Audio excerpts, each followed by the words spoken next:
Hello students, इससे पहले आप लोगों ने different types of non dimensional number आपने सीख लिए। मॉडल और प्रोटोटाइप क्या होता है ये आप लोगों ने सीख लिया है। और मॉडल और प्रोटोटाइप में सिमिलैरिटी जो 3 तरीके की होती थी वो सीख लिया है। टाइप्स ऑफ मॉडल सीख लिए हैं। अब आप लोगों को ये जानना है कि अगर किसी मॉडल में और प्रोटोटाइप के बीच में डायनामिक सिमिलैरिटी एग्जिस्ट करती है तो वो किस बेसिस पे होती है। जैसे कि मैंने बताया कि फोर्सेस तो बहुत सारे एग्जिस्ट करते हैं, बहुत सारे फोर्सेस एक्ट करते हैं, लेकिन हम सारे फोर्सेस को तो एक साथ कंसीडर करते नहीं हैं। तो हम लोग एक टाइम पे 1 या 2 फोर्सेस को ही कंसीडर करते हैं, जो फोर्सेस ज़्यादा प्रेडोमिनेंस में होते हैं उन फोर्सेस को। तो सीधी बात है कि अगर बात की जा रही है डायनेमिक सिमिलैरिटी की और फोर्सेस का रेशियो जो है वो कांस्टेंट रहना है, तो सीधी बात है कि वो किस फोर्स का रेशियो जो है वो कांस्टेंट में रहना है, इस चीज़ को हमें फिक्स करना होता है। अब हर सिचुएशन में इनर्शिया फोर्स तो लग ही रहा होता है, इनर्शिया फोर्स के साथ दूसरा फोर्स भी एक्ट कर रहा होता है। अब वो दूसरा फोर्स जो प्रेडोमिनेंस में होगा उसी बेसिस पे सिमिलैरिटी लॉ होंगे। जैसे कि मान लीजिए कि कोई ऐसा जैसे पाइप फ्लो का केस है, तो पाइप फ्लो में जो फ्लो हम लोग मानते हैं वो किसकी वजह से मानते हैं, हम लोग प्रेशर फोर्स की वजह से मानते हैं, जिसकी वजह से जो रेनॉल्ड नंबर जो प्रेडोमिनेंस में आता है वो क्या, जो नॉन डायमेंशनल नंबर जो प्रेडोमिनेंस में आता है वो क्या होता है, रेनॉल्ड नंबर आता है। ठीक है, तो हमेशा ध्यान रखिए कि जब पाइप फ्लो होगा तो Reynold number non dimensional number use किया जाएगा फ्लो को क्लासीफाई करने के लिए। और उस समय जो सिमिलैरिटी लॉ यूज़ किया जाएगा वो रेनॉल्ड्स मॉडल लॉ यूज़ किया जाएगा। कई मॉडल लॉ मैं आपको बोलूँगी, ठीक है। तो वो जो आपने नॉन डायमेंशनल नंबर पढ़े हैं उन्हीं नॉन डायमेंशनल नंबर के नेम पर ही इस मॉडल लॉ जो है वो बनाए गए हैं। जैसे कि रेनॉल्ड्स मॉडल लॉ जो है वो रेनॉल्ड नंबर पे बेस्ड है, ठीक है। उसमें सिंपली बस आपको इतना ही याद रखना है, जो रेनॉल्ड नंबर है, अगर पाइप फ्लो की बात बोली जाती है या फिर एरोप्लेन्स या सबमरीन, इन सब जगह पर जब आपको बोला जाता है तो उस समय पर आपको सिर्फ रेनॉल्ड मॉडल लॉ का यूज़ करना है। रेनॉल्ड मॉडल लॉ ये कहता है कि Reynold number of model and Reynold number of prototype दोनों बराबर होना चाहिए। अब चूँकि अगर आपको ध्यान हो तो रेशियो ऑफ 2 फोर्सेस ही आपका फोर्स रेशियो होता था और फोर्स सोर्सेज जो है वो कांस्टेंट होता था in case of dynamic similarity. और रेनॉल्ड नंबर भी 2 तरीके के फोर्सेस का रेशियो है, तो मतलब दोनों चीज़ें सेम बोली जा रही हैं, बस जो टाइप ऑफ फोर्स है वो डिफाइन किया जा रहा है, ठीक है। तो जब रेनॉल्ड मॉडल लॉ है तो मतलब Reynold number of model and Reynold number of prototype जो है वो बराबर होगा। सभी तरीके के मॉडल लॉ को सिंपल एक यही रूल है, अगर वेबर मॉडल लॉ है तो मतलब weber number of model and weber number of prototype जो है वो बराबर होगा। तो अगर रेनॉल्ड नंबर है तो रेनॉल्ड नंबर का फॉर्मूला क्या होता है, rho V L by mu. तो रेनॉल्ड नंबर ऑफ मॉडल तो मतलब Reynold density of model, velocity of model, length of model divide by mu of model. Same इसी तरह यही सारी चीज़ें प्रोटोटाइप के लिए। अब अगर आप इसी चीज़ को रेशियो में लिखें तो चूँकि आपको ध्यान होगा प्रोटोटाइप डिवाइड बाई मॉडल, ये कॉन्फ़िगरेशन होता है, मॉडल बाई प्रोटोटाइप नहीं होता है, प्रोटोटाइप बाई मॉडल होता है। तो density of prototype divide by density of model, velocity of prototype divide by velocity of model, length of prototype divide by length of model. इसको आप क्या लिख सकते हैं, इनके रेशियो में लिख सकते हैं, ratio, density ratio, velocity ratio, length ratio, और ये क्या है, ये म्यू का रेशियो। अब ये जब आप इसको सॉल्व करेंगे तो आपको क्या वैल्यू मिलेगी, दिस इक्वल टू, ये सभी रेशियो का ये कॉम्बिनेशन इक्वल टू 1। तो मतलब रेनॉल्ड मॉडल लॉ में जो रिलेशन आपको मिलता है इन सभी रेशियो में वो 1 के बराबर होता है। अब देखिए कुछ चीज़ें और हैं जो आपको निकालनी है, जैसे कि स्केल रेशियो फॉर टाइम, तो टाइम का स्केल रेशियो, तो टाइम इक्वल टू क्या होता है, आपको पता है वेलोसिटी इक्वल टू क्या होता है, लेंथ बाय टाइम होता है। तो टाइम इक्वल टू हो जाएगा लेंथ बाय वेलोसिटी। तो अगर टाइम रेशियो पूछा जा रहा है तो मतलब length ratio divide by velocity ratio, simple. Acceleration equal to क्या होता है, वेलोसिटी बाय टाइम होता है। तो अगर एक्सेलरेशन रेशियो पूछा जा रहा है तो acceleration ratio equal to velocity ratio divide by time ratio. Force ratio, force scale ratio, तो एफ इक्वल टू क्या होता है, मास इंटू एक्सेलरेशन होता है। तो अगर रेशियो की बात की जा रही है तो एफ का रेशियो इक्वल टू मास का ratio multiplied by ratio acceleration का रेशियो। अब मास का जो रेशियो होता है वो देखिए यहाँ से मास का जो रेशियो होता है आपको ध्यान होगा, मास इक्वल टू क्या होता है, rho into A into B होता है। तो मास का रेशियो अगर पूछा जा रहा है तो डेंसिटी का रेशियो, क्रॉस सेक्शनल एरिया का रेशियो और वेलोसिटी का रेशियो ये होगा। तो एरिया का जो रेशियो होता है वो क्या होता है, लेंथ का रेशियो का स्क्वायर, मतलब F R equal to density of R L R का square V R A R. तो ये फोर्स रेशियो का कॉम्बिनेशन है। इसी तरह डिस्चार्ज रेशियो अगर हमें चाहिए तो डिस्चार्ज रेशियो के लिए discharge ratio Q equal to क्या होता है, rho into A into B. तो अगर रेशियो पूछा जाएगा तो रो का रेशियो, ए का रेशियो, वी का रेशियो मल्टीप्लिकेशन में। अब वो क्रॉस सेक्शनल एरिया का जो रेशियो होता है उसे एल आर का रेशियो हम लोग लिख सकते हैं। तो इस तरह आप किसी भी क्वांटिटी का जो रेशियो होता है वो अब इस मॉडल लॉ के लिए डिफाइन कर सकते हैं, रेनॉल्ड मॉडल लॉ के लिए। आपको जो पूछे जाएंगे वो कुछ भी पूछे जा सकते हैं। जैसे हो सकता है रेनॉल्ड मतलब सिर्फ ऐसा बोल दे कि पाइप फ्लो है। अब पाइप फ्लो के लिए मॉडल एंड प्रोटोटाइप का velocity ratio, density ratio, acceleration length का रेशियो दिया गया है। तो आपको म्यू का रेशियो बताना है तो वो भी आप इस फॉर्मूले का यूज़ करके सामने निकाल सकते हैं।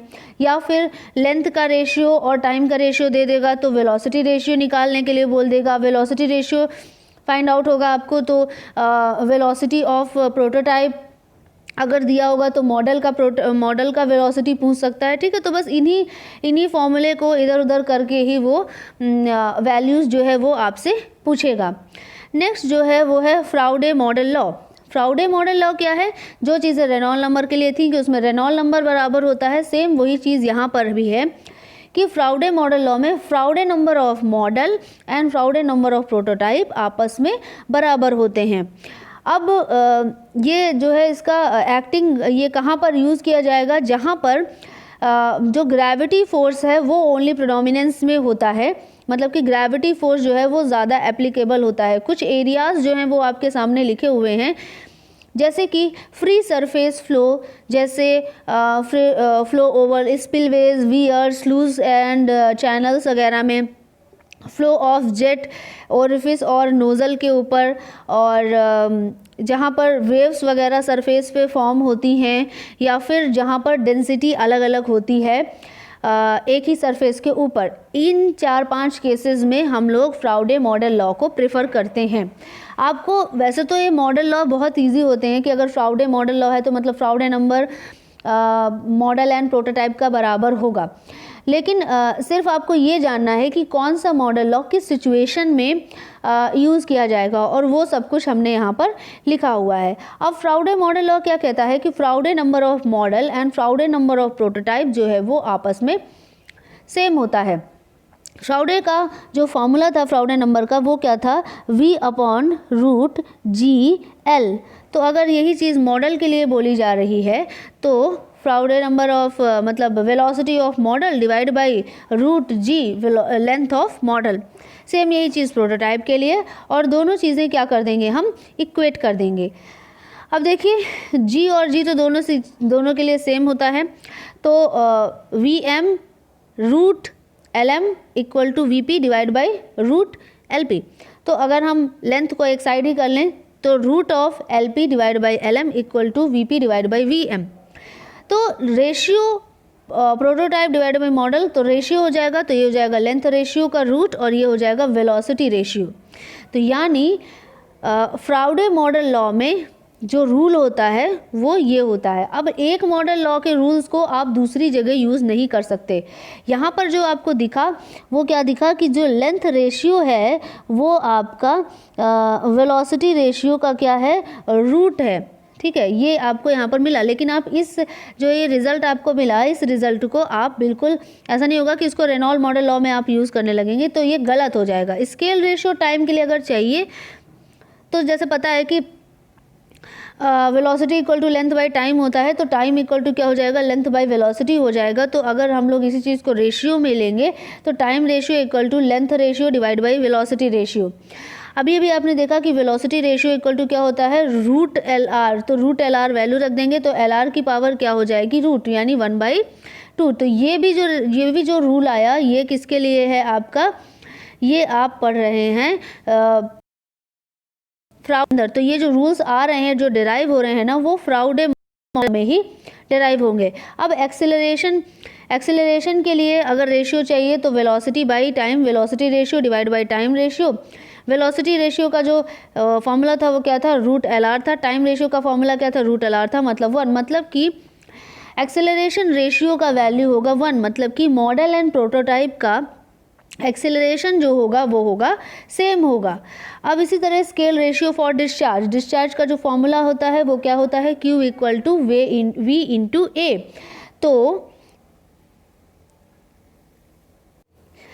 तो QR मतलब डिस्चार्ज का जो रेशियो होगा वो क्या हो जाएगा, area ratio multiplied by velocity ratio. Area ratio मतलब कि लेंथ का रेशियो का स्क्वायर, और वेलोसिटी रेशियो इक्वल टू अभी भी डिराइव हुआ है रूट एल आर, तो यानी एल आर की पावर हो गया 5/2 QR के लिए। तो मतलब अगर आपको लेंथ रेशियो गिवन है तो आप डिस्चार्ज रेशियो सिंपली इस फॉर्मूले का यूज़ करके निकाल सकते हैं।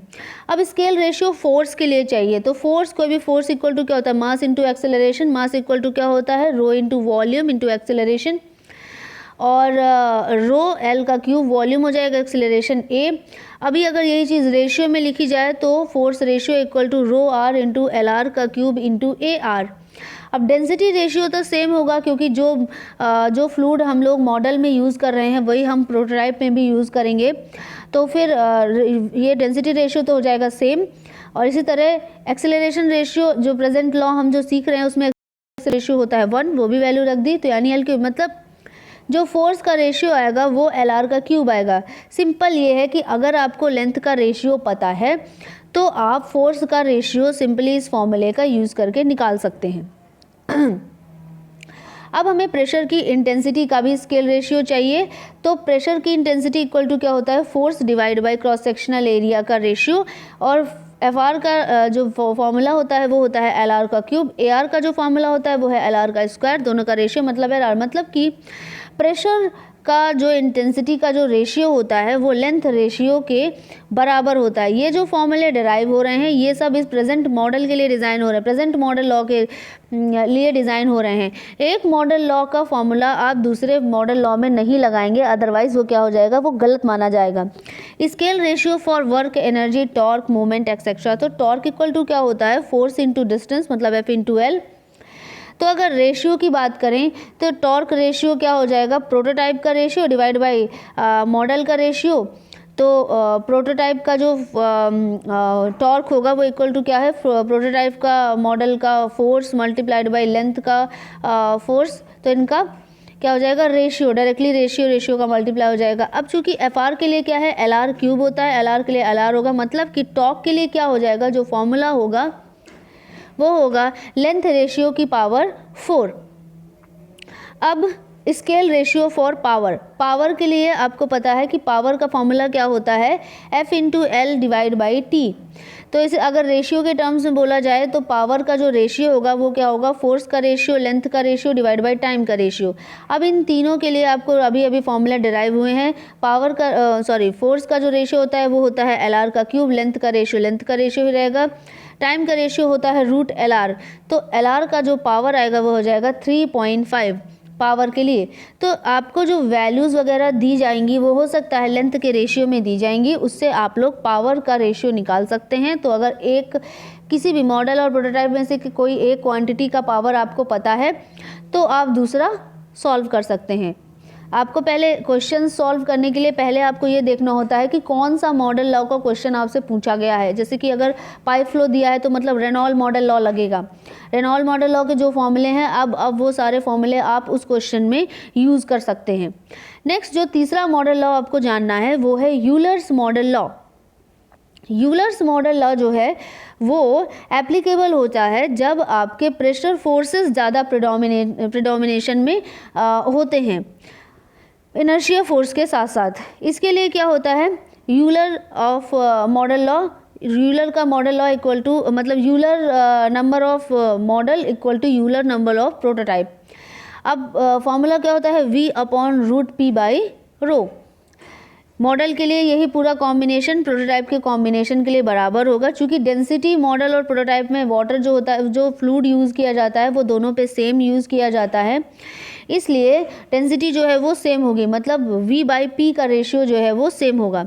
तो इसको जब हम लोगों ने सॉल्व किया तो जो वेलोसिटी का रेशियो आया वो √PR के बराबर आया।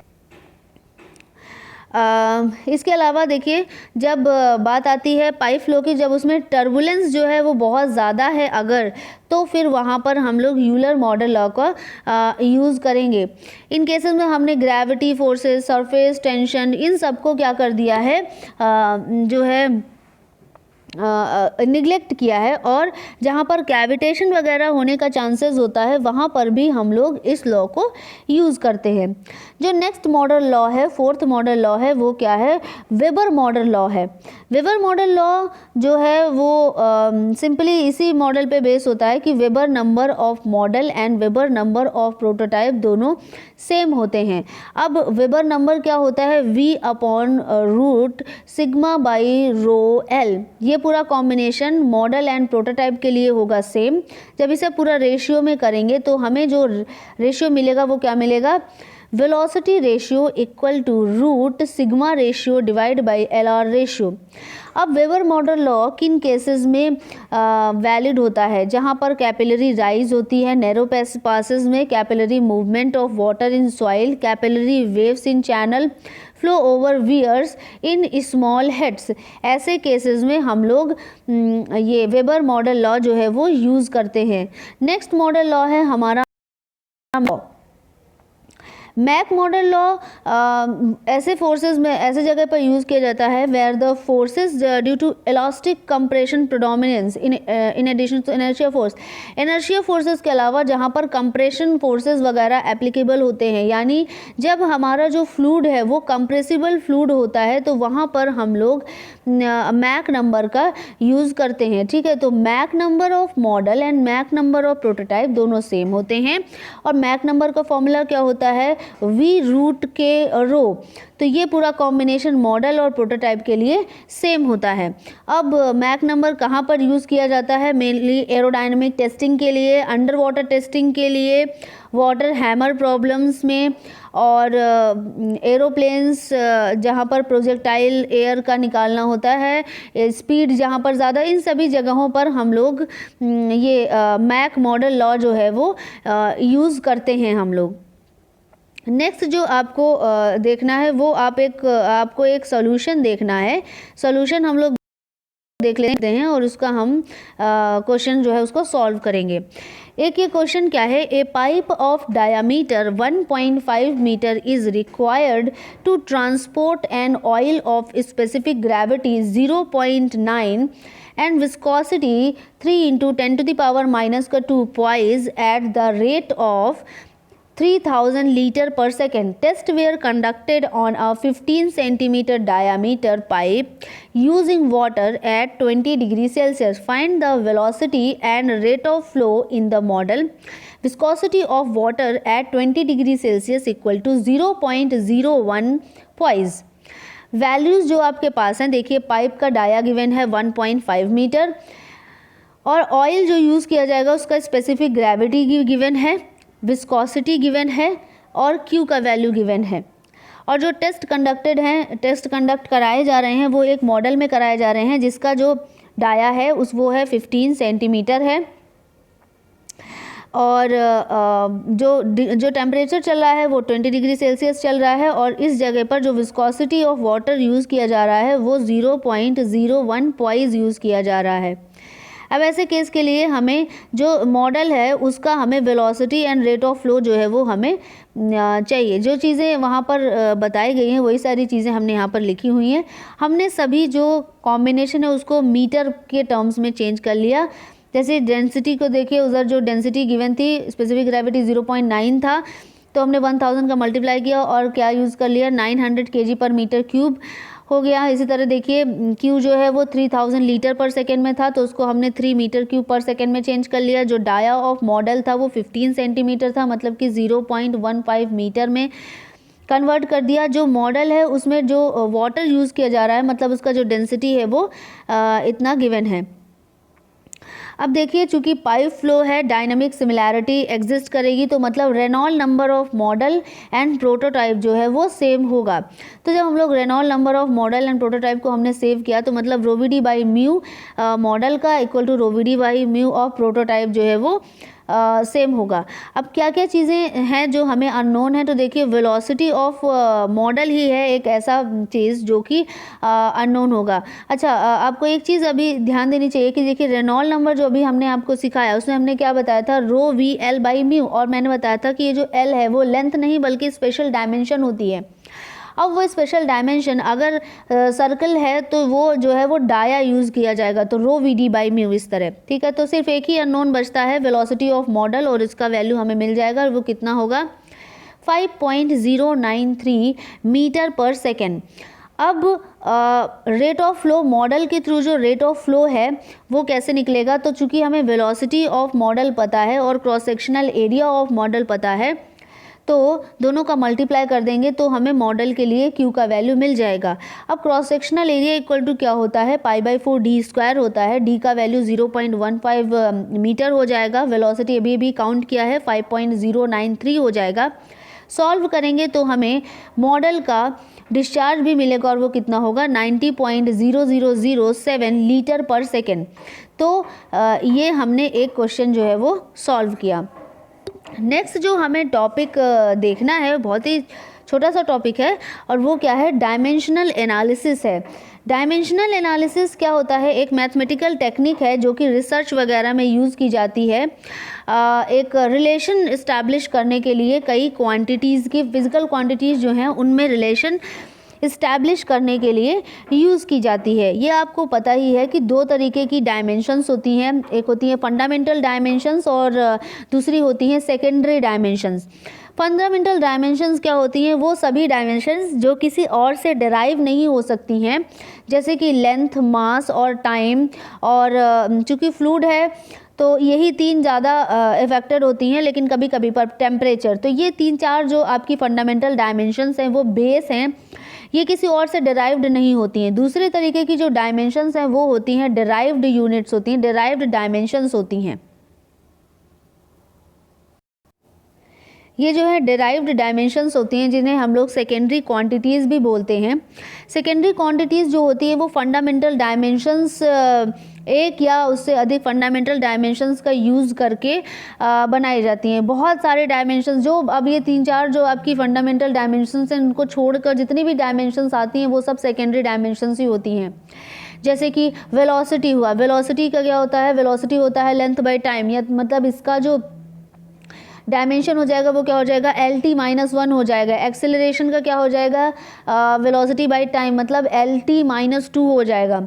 सेम इसी तरह देखिए angular velocity, angular velocity equal to क्या होता है, angle covered in radian divide by time. अब चूंकि एंगल है तो इसका कोई डायमेंशन तो होता नहीं है, तो इसकी जगह हम लोग 1 ले लेते हैं, और टाइम को किससे रिप्रेजेंट करते हैं, T से रिप्रेजेंट करते हैं। मतलब कि एंगुलर वेलोसिटी का जो रिप्रेजेंटेशन है वो क्या हो जाएगा, T-1 हो जाएगा।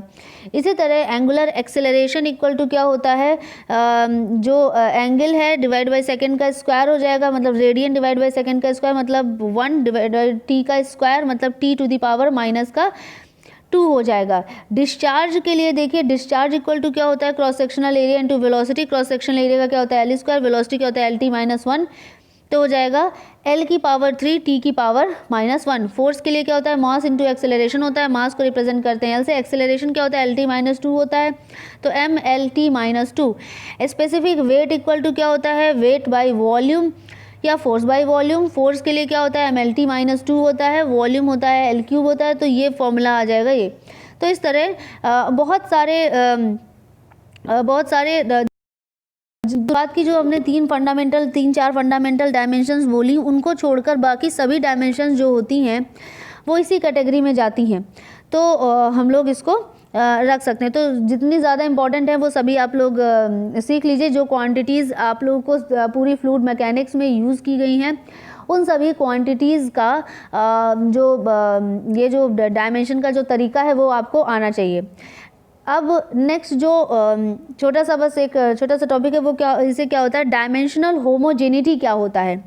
डायमेंशनल होमोजेनिटी होता है जैसे क्या होता है, अगर आपसे बोला गया कि F बराबर ma है, ठीक है, तो जो F का जो डायमेंशन का जो फॉर्मूला बनेगा, M का जो डायमेंशन फॉर्मूला होगा, A का जो डायमेंशन फॉर्मूला होता है, इक्वेशन के LHS का जो डायमेंशनल जो फॉर्मूला होता है, इक्वेशन के RHS के डायमेंशनल फॉर्मूले के बराबर होता है। और जब ये इक्वेशंस जो इन इक्वेशंस को मतलब जब जो ये रूल जो है वो डायमेंशनल होमोजेनिटी कहलाता है, और वो इक्वेशन जो इस रूल को फॉलो करते हैं वो क्या कहलाते हैं, डायमेंशनली होमोजीनियस इक्वेशन कहलाते हैं। लेकिन कुछ इक्वेशन होते हैं जैसे कि कुछ इक्वेशन होते हैं जहाँ पर जो है जैसे हाइट का वैल्यू आपको पता है और आपको कुछ ऐसा रिलेशन दिया जाए कि हाइट की वैल्यू पता है और उससे आप वेलोसिटी का वैल्यू निकाल सकते हैं। तो ये जो रूल्स आपको मिलते हैं, जो फॉर्मूले आपको मिलते हैं, वो आपके जो है मतलब प्रैक्टिकली प्रूव्ड फॉर्मूले होते हैं। उनमें क्या होता है, डायमेंशनल होमोजेनिटी जो है वो डायरेक्टली फॉलो नहीं होती है। तो ऐसे जो होते हैं प्रैक्टिकली प्रूव्ड होते हैं। लेकिन ये जो डायमेंशनल होमोजीनियस इक्वेशन होते हैं उनमें LHS और RHS का जो कॉम्बिनेशन होता है वो सेम होता है। जैसे कि एक एग्जांपल जैसे हमने आपके सामने दिया है कि वेलोसिटी इक्वल टू √2gh होता है, तो वेलोसिटी का जो डायमेंशनल फॉर्मूला है वो क्या हो जाएगा, LT - 1 हो जाएगा, और √2 का तो कोई फॉर्मूला नहीं होगा। g का क्या हो जाएगा, एक्सेलरेशन है, यानी LT - 2 हो जाएगा, h का हो जाएगा L, और रूट है तो ये पूरा सॉल्व करने पर RHS भी आ गया क्या, LT - 1। तो LHS और RHS दोनों का डायमेंशन क्या हो जाता है, बराबर हो जाता है। Means v equal to √2gh ये एक डायमेंशनल होमोजीनियस इक्वेशन है। तो अभी के लिए इतना ठीक है। जितना मैंने आपको फ्लूइड मैकेनिक्स में पढ़ाया है उतने में आप लोगों का पूरा जो है वो सॉल्व हो जाएगा क्वेश्चन। फिर अगर मेरे पास और टाइम बचता है तो मैं आप लोगों को और डिटेल में पढ़ाऊंगी। Thank you class.